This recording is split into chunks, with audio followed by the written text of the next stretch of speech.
What's up, everybody? Welcome to another vlog. Thank you for tuning in.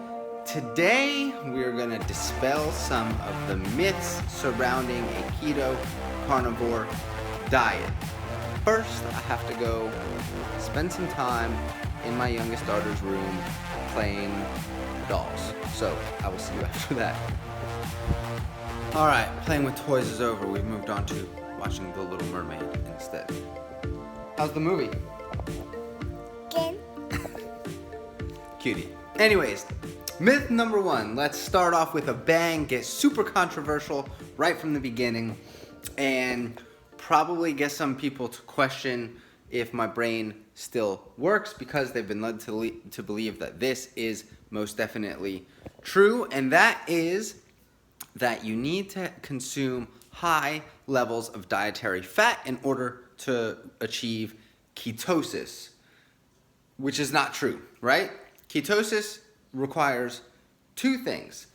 Number one, it requires an emptying of liver glycogen. So depleting liver glycogen, how can you do that? You can do that by not consuming carbs consistently for long periods of time. You can do that through exercise by depleting muscle and liver glycogen. You can do that through fasting for an extended period of time, probably at least 24 hours, if that 24 hours is spent sedentary.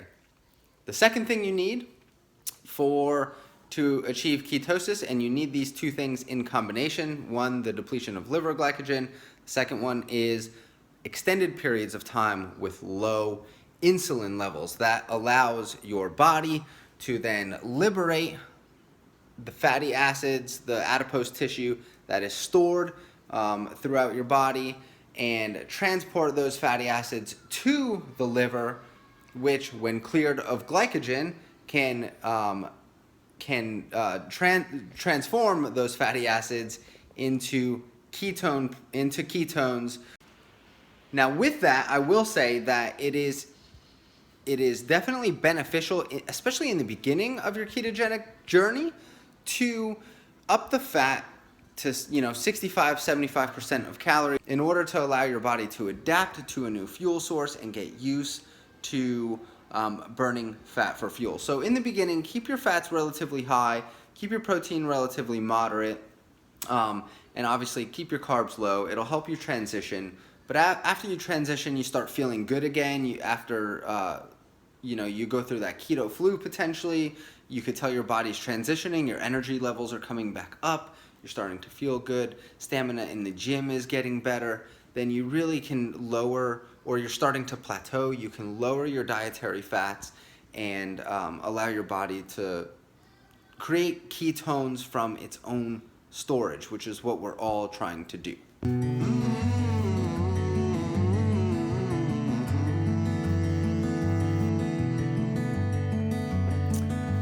All right, so myth number two is that when you're on a ketogenic diet, calories don't matter. Why is that a myth? Because at the end of the day, the calories do matter. So there is some research out by one that comes to mind for me, Dr. Ben Bickman, where being in a ketotic state does allow your mitochondria, the powerhouse of the cell, to become a little more unstable, and thus just wasting energy through the creation of heat, which is really what calories are, or heat energy.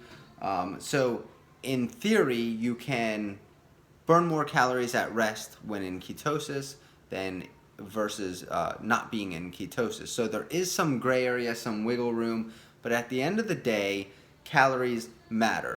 Fat is energy just like carbs are, so by minimizing one and replacing it with another, that doesn't just give you a free-for-all to do what you saw me do, which I didn't actually do, and just guzzle down spoonfuls of peanut butters, almond butters, drinking oils nonstop, like it's gonna magically help body fat fall off by drinking butter all day long. Listen, when I first started keto for the first year, I probably had keto coffee, bulletproof coffee, whatever it might be, with a little bit of MCT and a tablespoon of butter every day for the first year. It was great. It helped with my energy levels.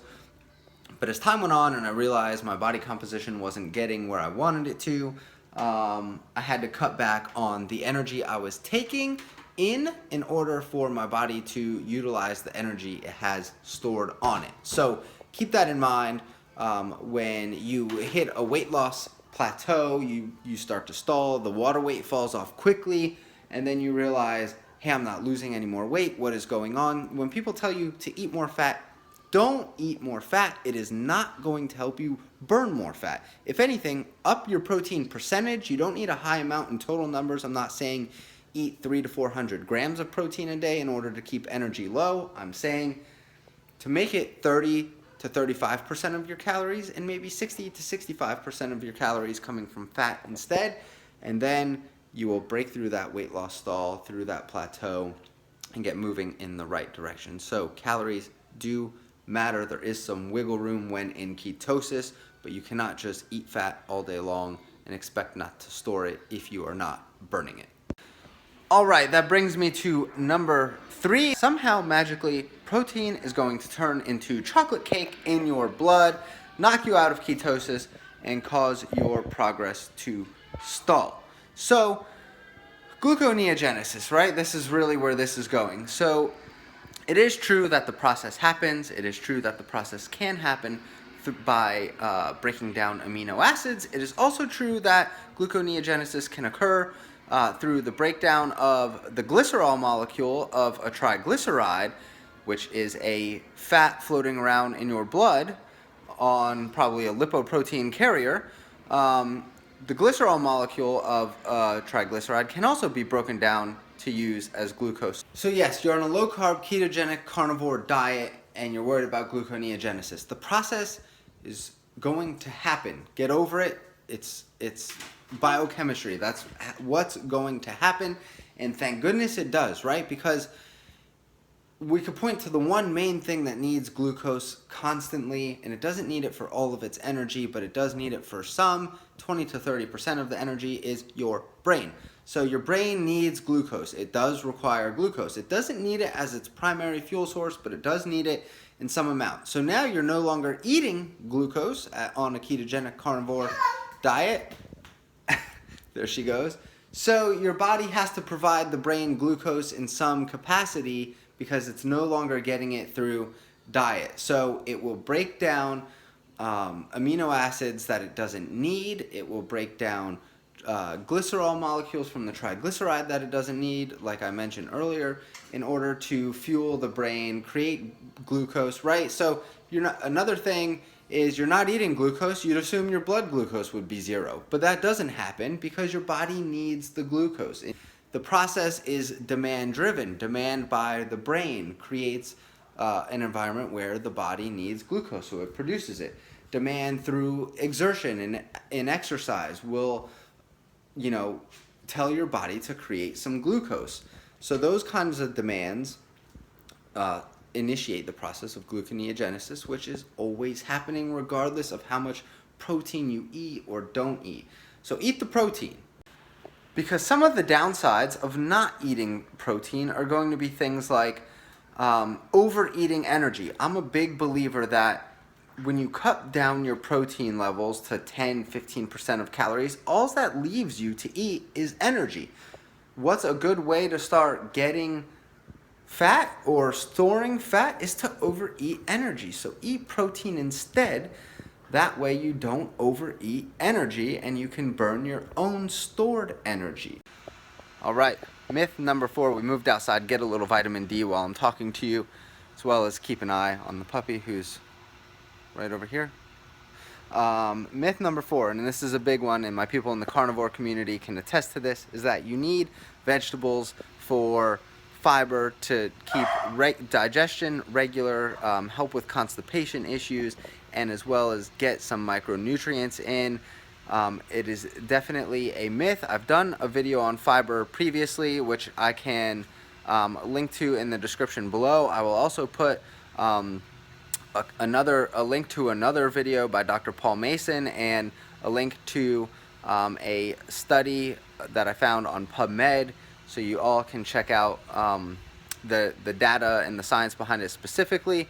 But for those of us who are living the zero fiber life, you understand that you really don't need fiber for digestive health, and sometimes, and most of the time, for most people, the less you have, the more regular you will become, the less bloating and gas you will have, the better overall you will feel.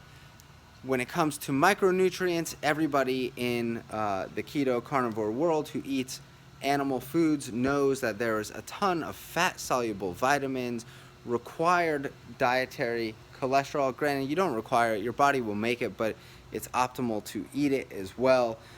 Every cell membrane has cholesterol. Your brain is made up of a lot of fat and cholesterol, so it's so important to the brain that cholesterol can't cross the blood-brain barrier, but the brain will make it on site because it is that important. So animal foods, definitely EPA, DHA, vitamin A, vitamin K2, cholesterol, choline, I mean, the list goes on and on without me stumbling through it.